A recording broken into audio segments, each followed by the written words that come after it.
Premisa liberadora número 8, que tiene por título No te obsesiones por el futuro, ocúpate de él, pero no dejes que te arrastre. Atrapado en el futuro. Una sentencia transmitida por los que practican la anticipación catastrófica es como sigue. El futuro ataca por la espalda. Y si no tienes todos los sentidos puestos en él, te encontrará fuera de base y te destruirá. Categóricamente funesto.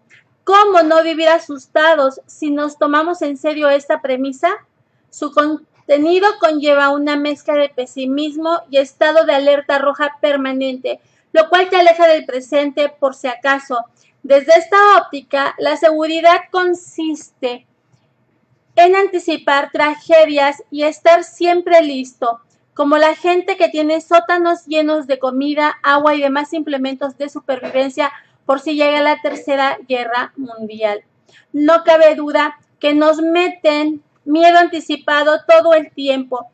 Basta ver la televisión una tarde cualquiera para ser víctima de una forma de publicidad terrorífica que nos implantan preventivamente a favor del consumismo. Amenazas de gérmenes, enfermedades potenciales, insectos gigantes que atacan la cocina, quiebras económicas, vejez y arrugas prematuras, nalgas enrojecidas de bebés que sufren y gritan, pelos resquebrajados y sonrisas repletas de caries. ¡Qué pesados! ¿Cómo no preocuparse por el mañana ante semejantes pronósticos? La mente motivada por la cultura de la anticipación fatídica se aferra al control de lo peor que podría ocurrir y hay que evitar a toda costa el mandato irracional perfeccionista que nos empuja hacia este porvenir oscuro y altera nuestra tranquilidad, y es como sigue. Hay que estar preparados para lo peor e intentar tener el futuro bajo control. Si eres una persona muy sosegada, es probable que la sospecha de irresponsable caiga sobre ti. ¿Es que no ve lo que se avecina? La prevención obsesiva, el recelo y la ansiedad, que casi siempre andan juntos, son considerados como por muchos, un conjunto de virtudes que deben tener las personas responsables, sensatas y maduras. Dicho de otra forma, la aprehensión como un símbolo de adecuación social y eficiencia. Lo que no se nos dice es que vivir con un pronóstico reservado todo el tiempo genera estrés al por mayor y te enferma. Promover el mandato anterior es una manera de institucionalizar la paranoia ante el destino y dar un voto de confianza a las aves de mal agüero. Mucha gente acostumbrada al estilo catastrófico, cuando observa que las cosas le van bien, lo que se dice una buena racha suele pensar: todo está marchando demasiado bien, seguro va a ocurrir algo malo. Pronósticos dañinos de mentes pesimistas. Resultado: negatividad de la peor, que no siempre podrás esquivar si no estás preparado.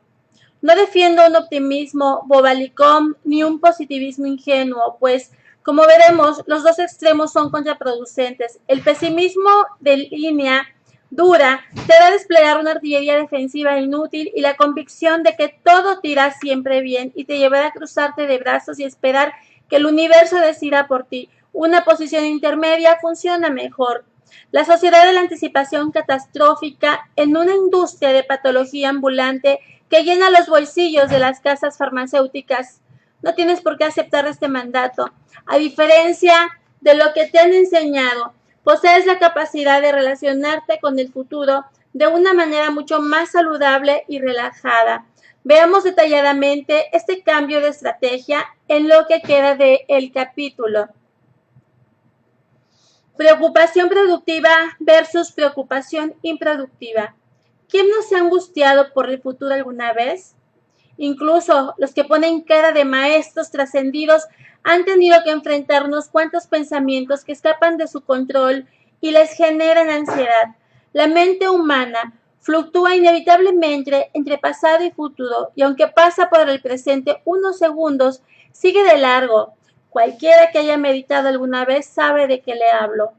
Es algo inherente al aspecto cognitivo del cerebro que emerge en el salto evolutivo del animal al Homo sapiens. Pensar es viajar por el tiempo. Nadie nos ha enseñado a manejar la preocupación. La matemática, la física y la química ocupan más lugar en los pensums académicos que aprender a vivir, a calibrarla y a no caer en la desesperación. Dicho de otra forma, ser racionalmente previsor sin dejarse llevar por el tremendismo. No tenemos un esquema de referencia para saber cuánto exageramos y cuánto somos racionales en los vaticinios, ni tampoco se nos enseña a diferenciar entre una preocupación sana y una enfermiza. Cuando sugiero que sería mejor bajar la actividad anticipatoria de la mente para quedarnos más tiempo en el presente, no significa que te conviertas en una especie de ternero iluminado que no ve más allá de sus narices, sino que sepas afrontar y disminuir los estragos de una ansiedad inútil y fuera de control. Enfoquemos tres interrogantes básicas sobre las cuales la mayoría de la gente carece de información. 1. ¿A qué nos referimos exactamente cuando hablamos de preocupación? La preocupación se define como la idea persistente e intrusiva de que las probabilidades de una amenaza futura son muy altas y que los recursos con los que se cuenta para hacerle frente son insuficientes o infructuosos, es decir, una tragedia griega anticipada, un apocalipsis diseñado a la medida. En el fondo, preocuparse tiene un objetivo fundamental: buscar la solución a un problema anticipado, difícil de resolver. De ahí que la persona esté horas y horas mascullando el posible desenlace desde todos los puntos de vista una y otra vez. 2. ¿Toda preocupación es mala o nociva? La sugerencia que hace la terapia cognitiva es aprender a discernir entre preocupación saludable, moderada, adaptativa y preocupación nociva, exagerada y no adaptativa. La siguiente tabla te ayudará a separar la una de la otra. Preocupación improductiva, focalizada en hechos abstractos. Preocupación productiva, focalizada en hechos objetivos y probables. Preocupación improductiva consume una gran cantidad de tiempo. Preocupación productiva consume un tiempo moderado. Preocupación improductiva genera una ansiedad exagerada y poco manejable. Preocupación productiva genera una ansiedad leve y manejable.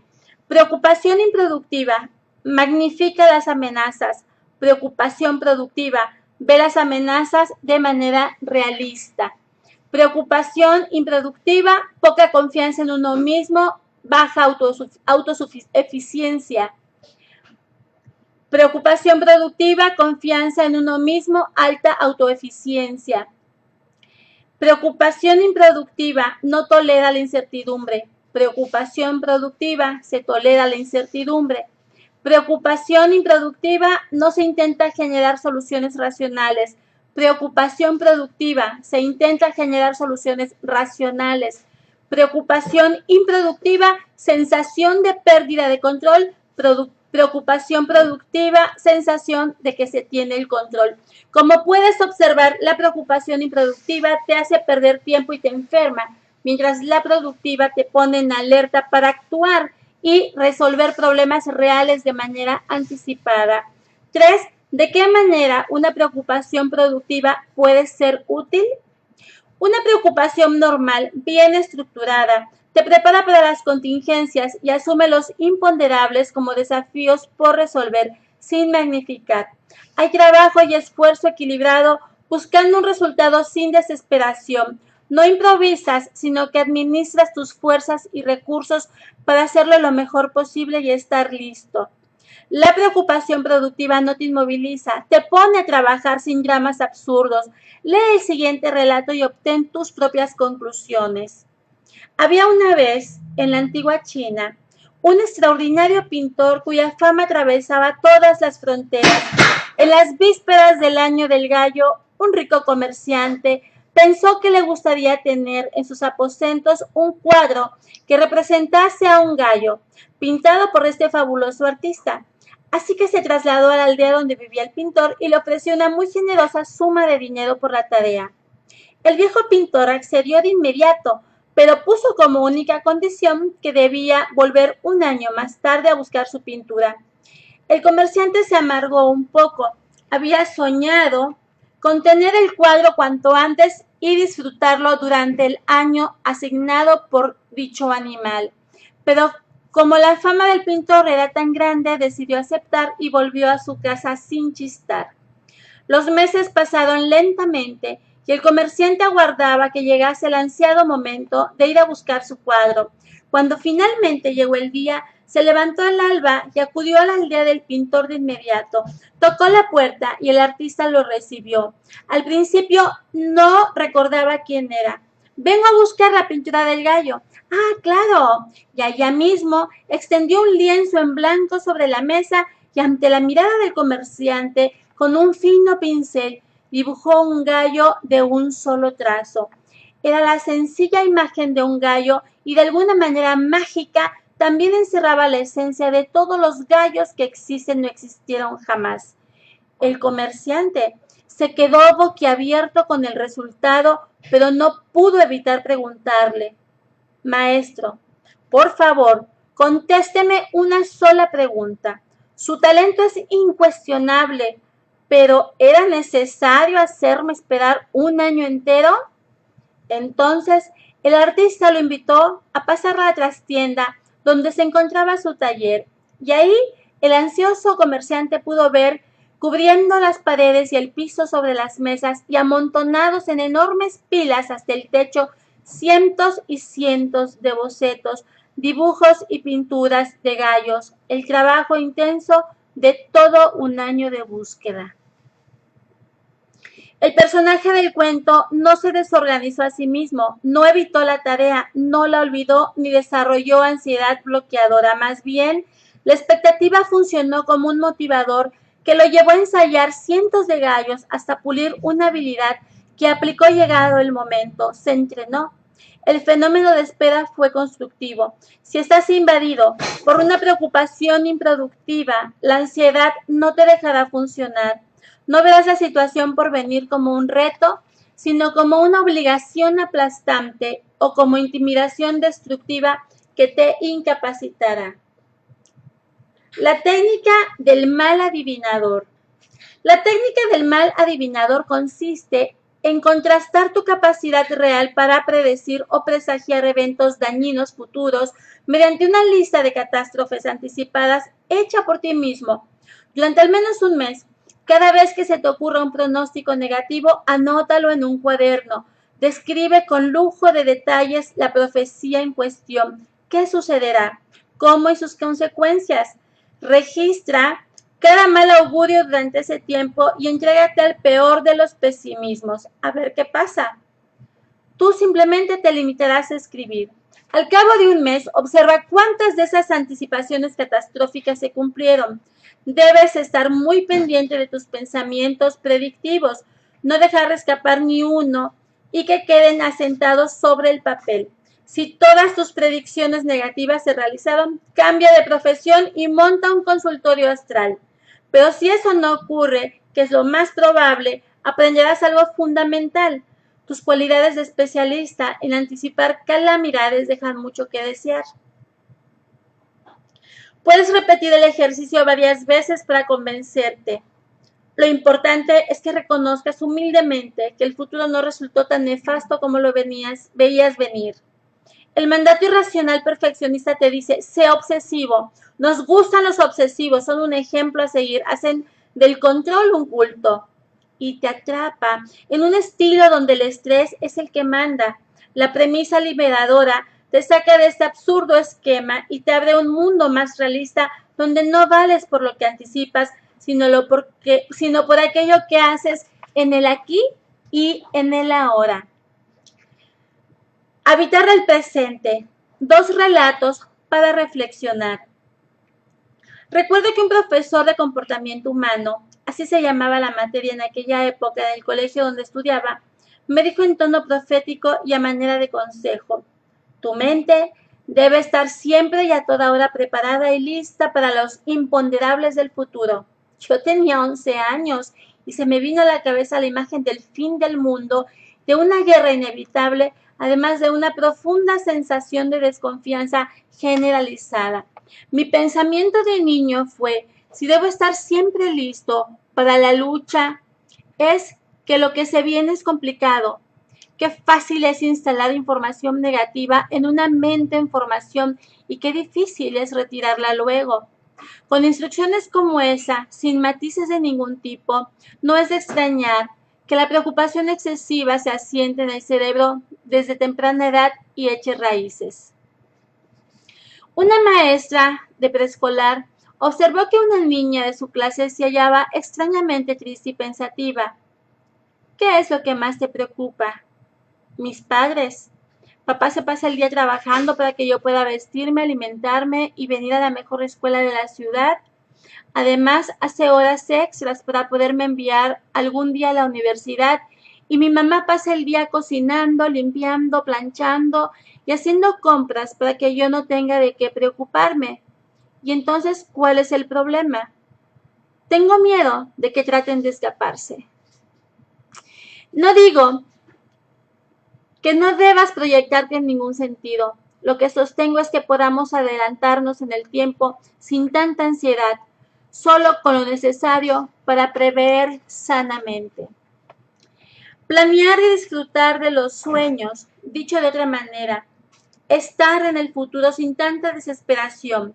Que quede claro, sin aspiraciones y sin ideales, serás como un vegetal. Pero si tus pensamientos anticipatorios son perturbadores y compulsivos, no encontrarás sosiego. Los animales, a excepción de algunos chimpancés, se mueven por el reflejo condicionado. Ese es su mañana, un poco más allá de lo inmediato. Su incipiente mente no vuela como la nuestra. No saben que morirán, no presagian, solo responden y anticipan lo que la fisiología a través de los estímulos inmediatos les indica. Pero en el caso de los humanos, adelantarse sin límite es casi inevitable. En realidad, la función de prever trabaja como un arma de doble filo. Por un lado, fomenta nuestra imaginación creativa y la ciencia ficción personalizada, si no se nos va de las manos. Por otro, genera inquietud, desasosiego, impaciencia. Cuando se convierte en patología, ansiedad generalizada, trastorno de pánico, trastorno obsesivo compulsivo, la consigna es clara.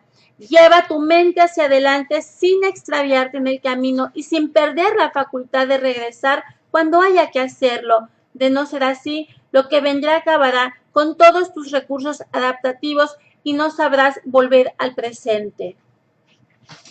Maestro, ¿dónde está Dios? Aquí mismo. ¿Dónde está el paraíso? Aquí mismo. ¿Y el infierno? Aquí mismo. Todo está aquí mismo. El presente, el pasado, el futuro están aquí mismo. Aquí está la vida y aquí está la muerte. Es aquí donde los contrarios se confunden. ¿Y yo dónde estoy? Tú eres el único que no estás aquí. Aprender a convivir con la incertidumbre. Existen muchas formas de hacer frente a la incertidumbre sin crear ansiedad o cualquier otro trastorno. Los orientales son expertos en esto. Por cuestiones de espacio, solo haré referencia a 4 factores que si los analizas y aplicas disminuirán tu ansiedad ante lo incierto. 1. La necesidad de control. 2. La ilusión de control. 3. La estrategia de Epicteto o dejar de perseguir aquello que se escapa de nuestro control. Y 4. La sana costumbre de explorar y curiosear. Veamos la necesidad de control. No se nos educa para evitar la incertidumbre. Cuando hay que hacerlo, tenemos que aceptar que así como está planteado, el programa de aprendizaje social enseña que el fenómeno de espera a veces es más intolerante que el evento negativo en sí. Si te sometieran a un experimento donde te taparan los ojos y tuvieras que esperar a que alguien te pusiera una inyección, pero no supieras cuándo, te aseguro que luego de un tiempo de incertidumbre preferirías el piquete a seguir aguantando la expectativa.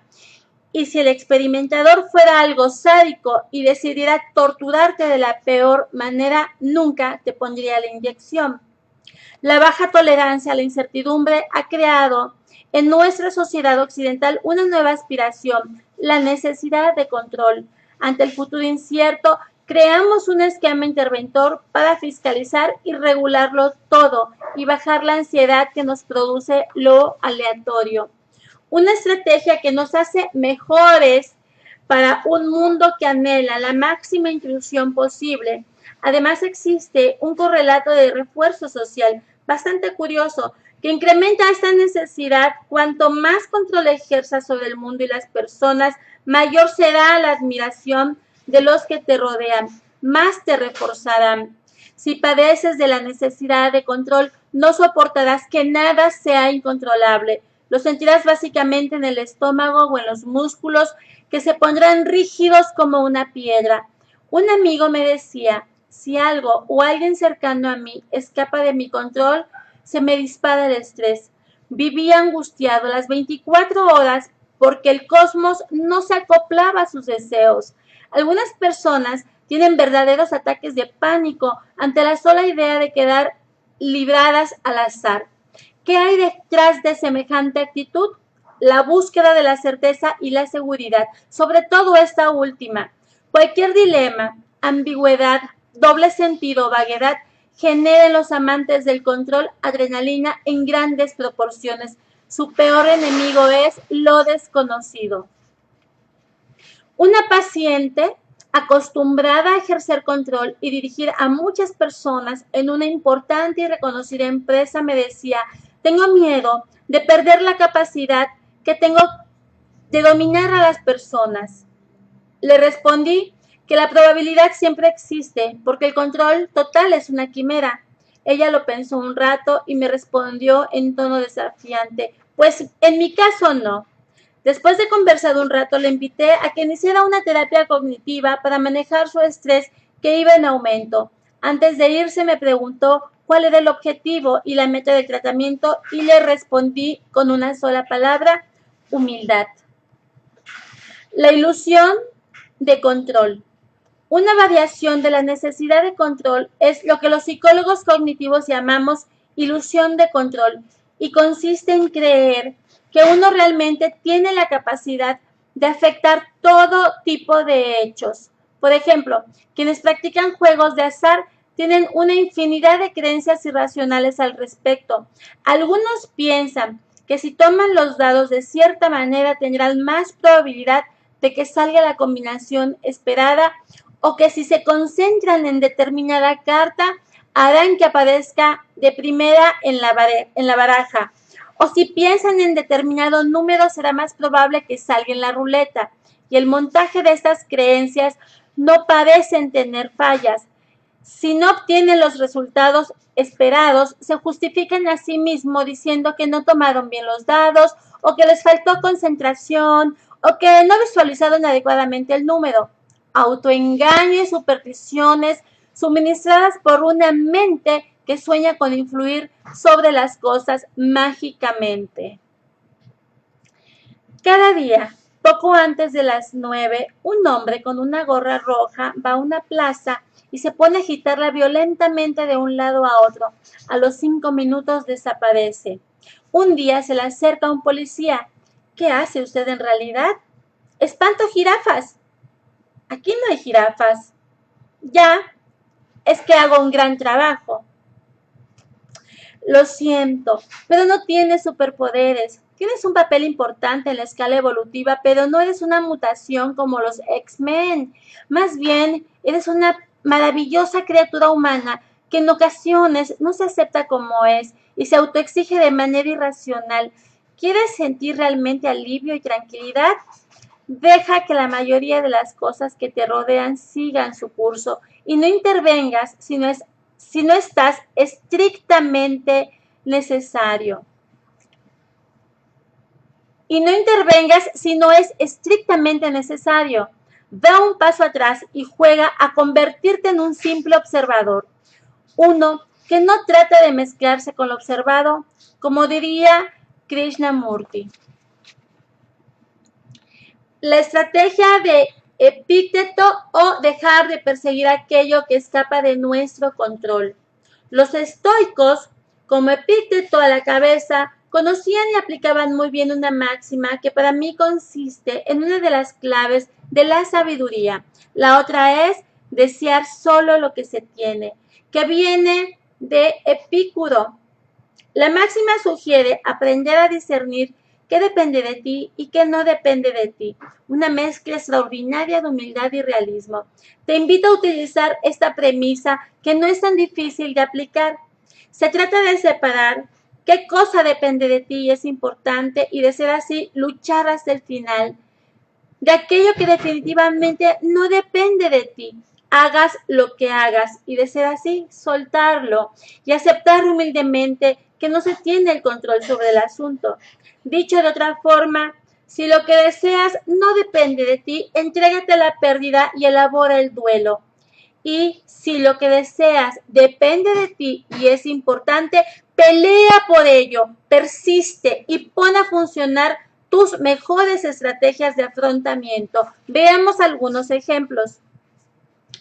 ¿Te dejó tu pareja porque ya no te ama y se fue a vivir con la amante de muchos años? Pues créeme, ya no depende de ti que ella te ame o regrese corriendo a tus brazos. Además, ¿para qué quisieras que volviera?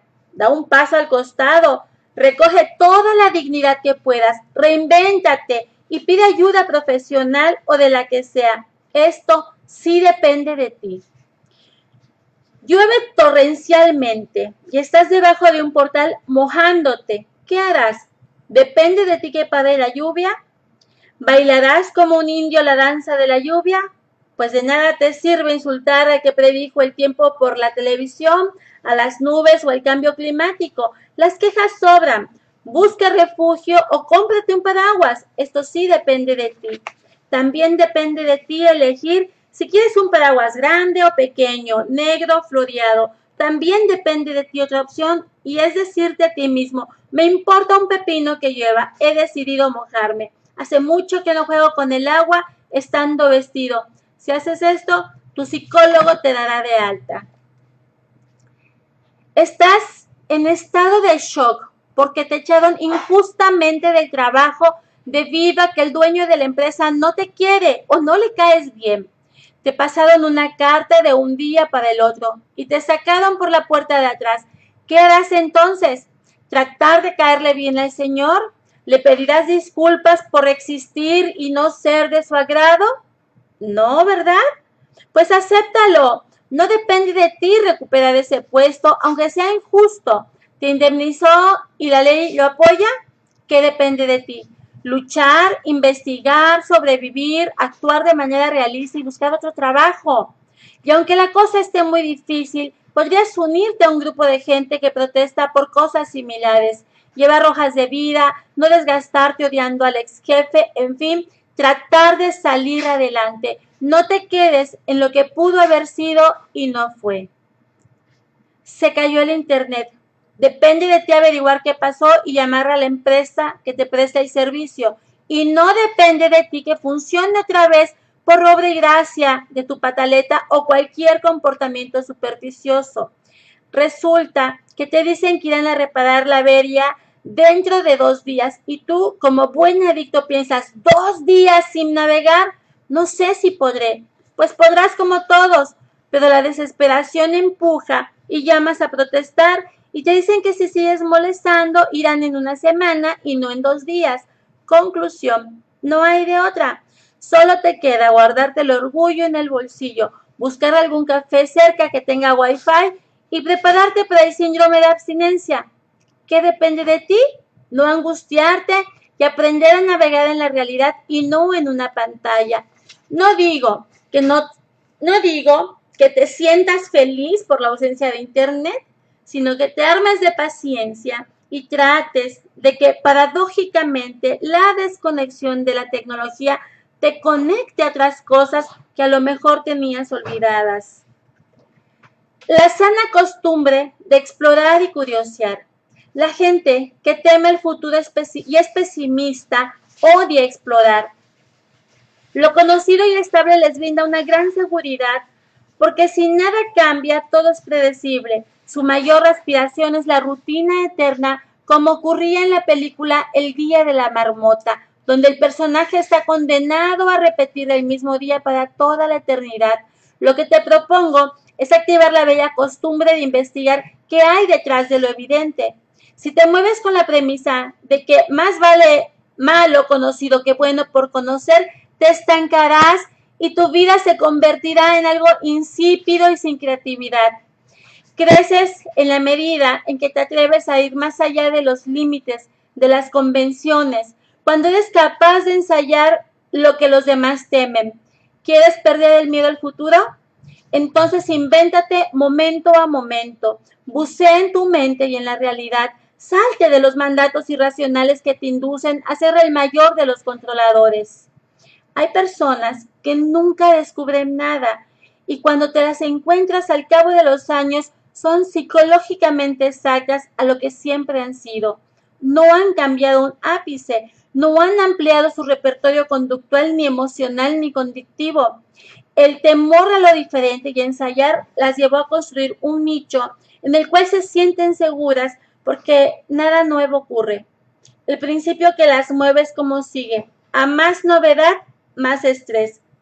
No son despreocupadas inteligentes, sino preocupadas infelices y con el freno de emergencia puesto por si las dudas. Por favor, no te parezcas a ellas. Vuélvete experimentador, atrevido, un buceador a pulmón libre hasta que la vida se queje. Basta, ya no me estrujes tanto. Los mandatos irracionales perfeccionistas giran sobre la idea de portarse bien para que supuestamente podamos ser felices y avanzar, pero sin rebeldía seremos réplicas aburridas de un automatismo socialmente aceptado y aclamado. Adoptado un realismo inteligente. El peligro del pesimismo crónico. La exigencia irracional perfeccionista sobre el futuro nos dice que hay que estar preparados para lo peor, y eso aparentemente suena bien desde un punto de vista preventivo. El problema está en que si lo tomamos al pie de la letra, de tanto mirar el bosque, no podremos ver los árboles, ni las flores, ni los días de sol. Estaremos concentrados exclusivamente en lo preocupante. Los pesimistas que ven todo negro, a la larga o a la corta se deprimen porque entran en la desesperanza más oscura. Si solo tienes ojos para lo malo, terminarás por pensar que el mundo es un infierno. Reconozcamos que no es el paraíso, pero tampoco es el fuego eterno. No hay pesimismo sin negativismo y juntos crean una visión en túnel que es la que caracteriza a los melancólicos y a los depresivos. Este sesgo sombrío tiene además un componente adicional: es contagioso. Si alguna vez has convivido con alguien depresivo, pesimista, negativo, sabes a qué me refiero. Sus argumentos van calando de manera inconsciente y de pronto la sonrisa que te acompañaba semanas atrás se debilita y el brillo que tenías en tus ojos se va apagando. El pesimista, sin proponérselo, te quita energía, te seca por dentro, te adormece el alma. Ante la mejor de las noticias, su respuesta será el matiz, la excepción y la salvedad, un insoportable y reiterado sí, pero. Recuerdo a un paciente extranjero que no podía adaptarse al país donde residía después de llevar viviendo más de 30 años en él. Cada argumento positivo mío era rebatido por algún elemento negativo. Si trataba de hacerle ver algunas ventajas evidentes de vivir en el trópico, él buscaba lo contrario. Por ejemplo, si exaltaba el buen clima, él argumentaba: sí, pero el calor a veces es insoportable. Sí, pero no soporto los bichos. Cuando le recordaba las playas blancas y paradisíacas, se limitaba a contestar: sí, pero están muy lejos. Incluso las consideraciones a favor del estándar de vida alto que llevaba eran rápidamente desechadas. Sí, pero ¿de qué sirve tener dinero si no hay dónde gastarla? No había forma. En una de las sesiones le sugerí lo que quizá pondría punto final a la cuestión: ¿por qué no vende todo y se va a su país? La vida está hecha para que la disfrute y se sienta bien. No sufra más. En su país usted no encuentra los pedos que ve aquí. Lo considera más culto, más tranquilo y organizado. Creo que vale la pena intentarlo. Estamos hablando de la posibilidad de ser feliz. No lo descarte. Luego de pensarlo algunos segundos, volvió a su inevitable esquema. Sí, pero el invierno es muy duro. Salir de su depresión implicaba mirar la realidad de otra manera y no andar al compás de una especie de marcha fúnebre que lo acompañaba en su existencia. Con el tiempo mejoró mucho, no obstante, en situaciones difíciles, el viejo paradigma desmoralizador se disparaba y con él todo signo de optimismo. A un amigo pesimista que estaba entrando en una fase depresiva le envié un correo con un adagio oriental para animarlo o al menos para que supiera que no estaba solo y que podía contar conmigo. No desesperes jamás, ni siquiera cuando estés en las peores condiciones, porque de las nubes más negras cae agua limpia. Al cabo de unos días le pregunté qué le había parecido y me respondió: lo único que pude imaginarme es que yo estaba solo bajo una tormenta, en un campo desierto, mojado y muerto de frío. El peligro del optimismo excesivo. Lo que se opone al pesimismo es el optimismo, es decir, crear expectativas positivas frente a la vida, especialmente ante el futuro. Visto así, la panacea sería suficiente para contrarrestar el pesimismo que caracteriza el mandato de esperar lo peor. Sin embargo, el optimismo mal manejado tiene un riesgo potencial y es que a veces se lleva a un extremo exagerado donde todo es perfecto e inofensivo. Algunos afirman que un optimista es un pesimista mal informado. En algunas ocasiones, una visión demasiado optimista, radical e ingenua nos acerca a la superstición, como ocurre con aquellas personas que piensan que podemos, por medio de nuestros pensamientos, conectarnos directamente con el universo y pedirle cosas si seguimos ciertas reglas. Hay una especie de técnica para esto, porque de otra manera el universo se niega a responder. El positivismo a ultranza puede resultar tan peligroso como el negativismo extremo, y si es amparado por la fe ciega o el fundamentalismo.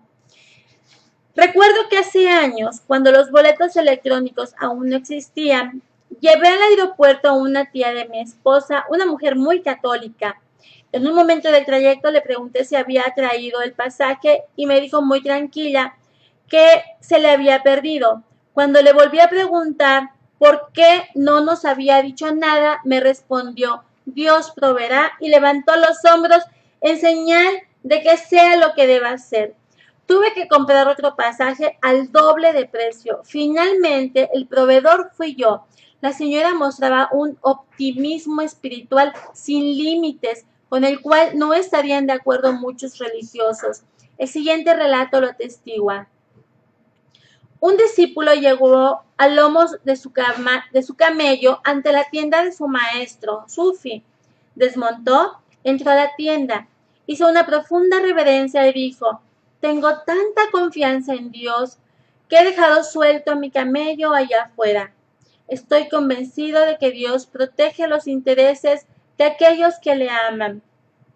Pues sal y ata tu camello, estúpido. Dios no puede ocuparse de hacer en tu lugar lo que eres perfectamente capaz de hacer por ti mismo, lo increpó el maestro. Afortunadamente existe un optimismo más moderado y flexible que se mueve dentro de los límites racionales. Uno de los mayores exponentes en el tema es el psicólogo cognitivo Martin Seligman, que en su libro Aprenda Optimismo afirma: lo que queremos no es un optimismo ciego, sino flexible, un optimismo con los ojos abiertos. Veamos un relato de optimismo razonable para que lo compares con el caso del camello y veas la diferencia entre un optimismo fuera de quicio y un optimismo inteligente. Es la historia de dos vendedores de zapatos a quienes sus respectivas empresas enviaron a África para vender sus productos.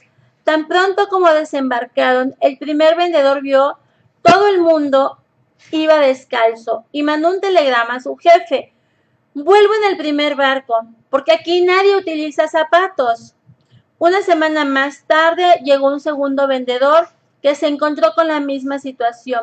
Solo veía gente descalza por las calles, pero envió el siguiente telegrama a su empresa: me quedo aquí, Perspectivas fabulosas. No tenemos competencia. El optimismo moderado, es decir, el que tiene un toque de realismo y no sesga la información a favor de un optimismo radical, ha demostrado que tiene un número considerable de consecuencias positivas para el desarrollo humano, entre otras cosas, incrementa el autoconcepto y el bienestar personal, mejora el ajuste emocional, potencia la motivación para la acción y el cambio, aumenta el rendimiento académico.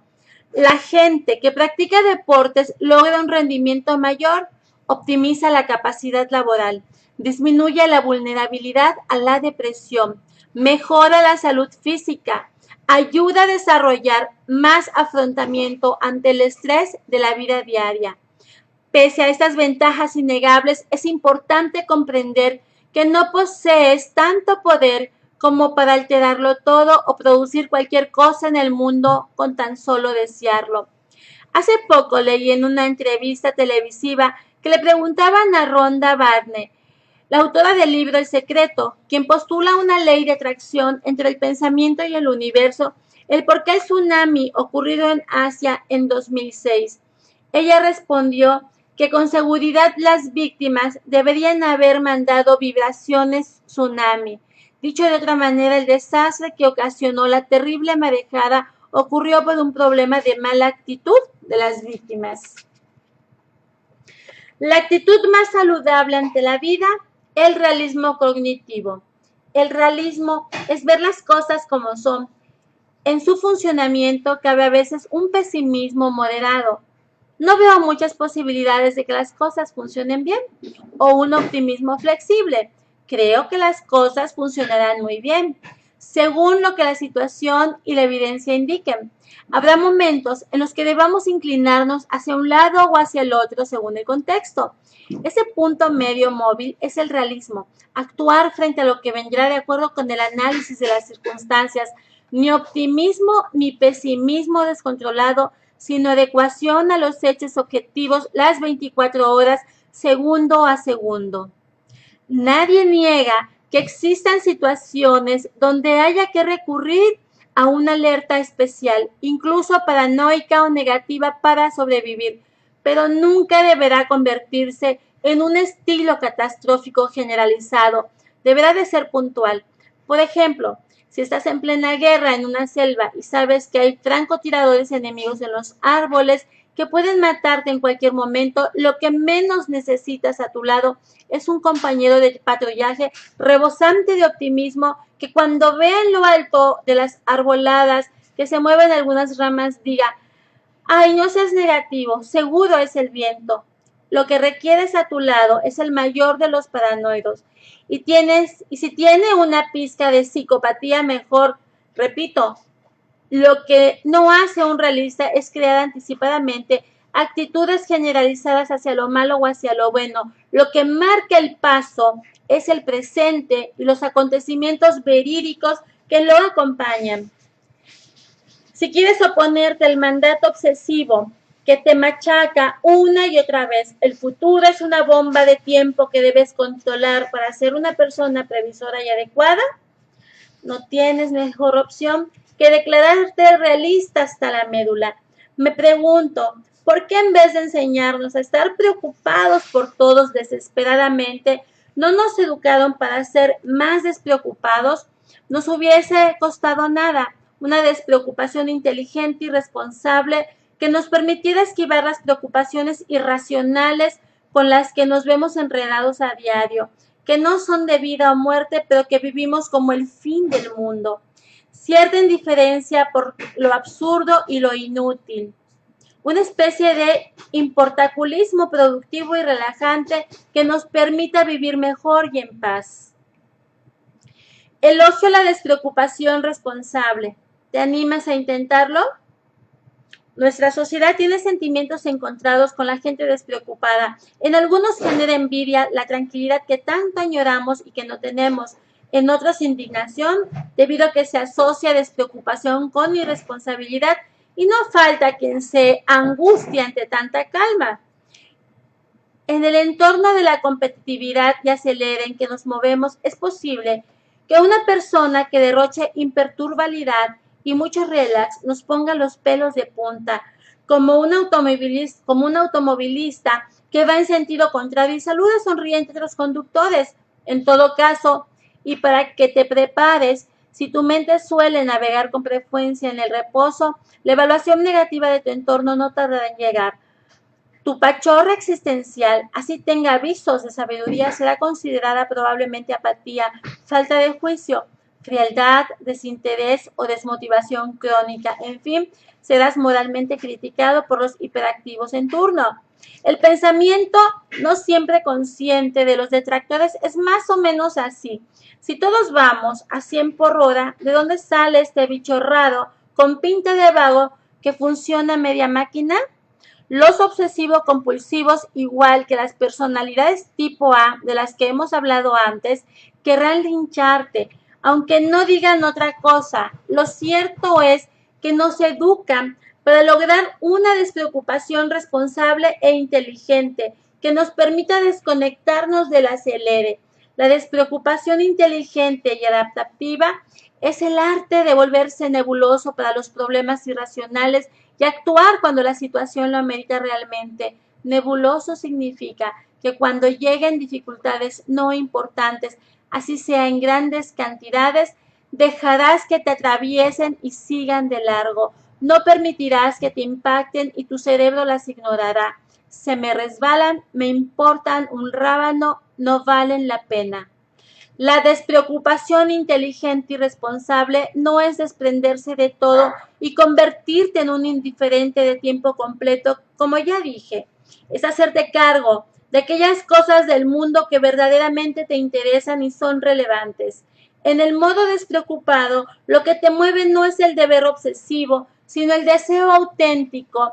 En un mundo donde la gente corre, tú caminas, donde todos gritan, tú susurras, donde nadie mira, tú contemplas la existencia, donde todos caen víctimas de la moda, tú la inventas para ti, serás insoportable para el status quo. El despreocupado responsable no es egoísta. Cuando se compromete, defiende hasta la muerte sus principios y cuando no, desaparece, se esfuma. ¿Políticamente incorrecto? Pienso que no. ¿Acaso tenemos la obligación de aceptar todo lo que se nos imponga?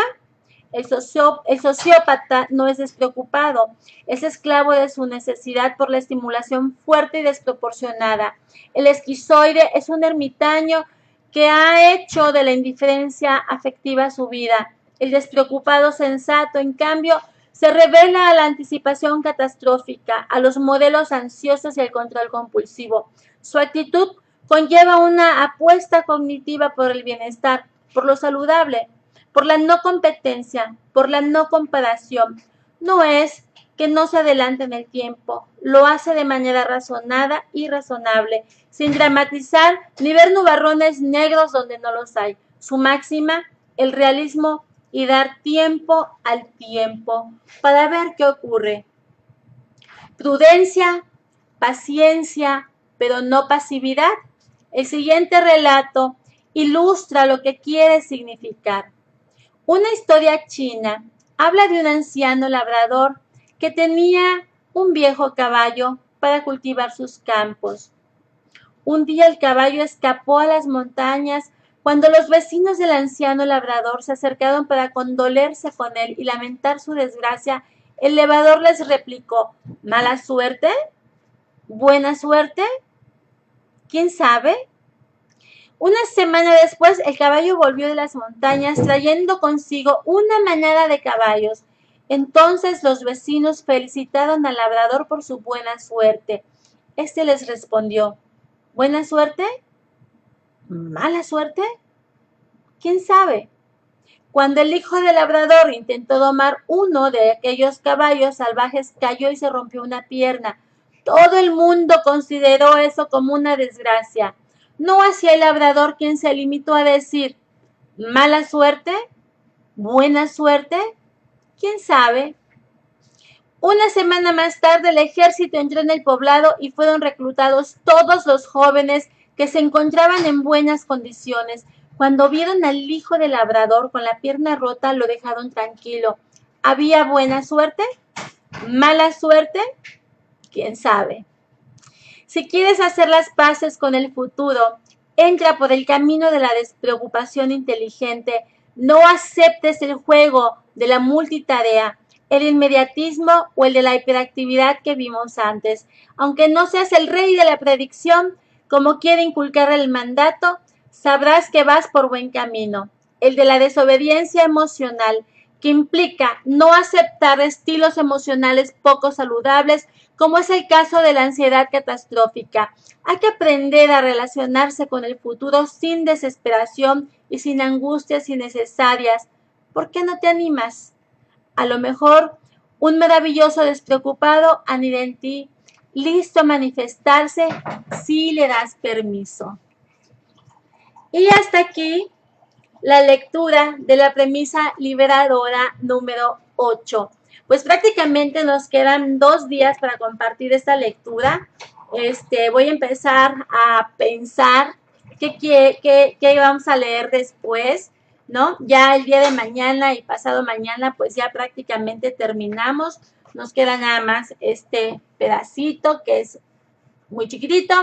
Y pues espero que lo estén disfrutando, espero que de verdad les esté gustando el contenido de este libro. A mí de manera particular, como les he comentado en otras transmisiones, es un libro que me gusta muchísimo. Es un libro que nos ayuda a abrir los ojos para empezar a vivir en un equilibrio, ni tanto que quema el santo, ni poco que no lo alumbre, dice un dicho por allá. Entonces tampoco se vale vivir en el estrés obsesivo que nos lleve a una situación de ansiedad, ¿verdad? Ni el pesimismo que nos lleve a una situación a veces de depresiones. Pues ahí lo tienen. Esta es la aportación de Walter Rizzo de este librito muy bonito que se llama Maravillosamente Imperfecto y Escandalosamente Feliz.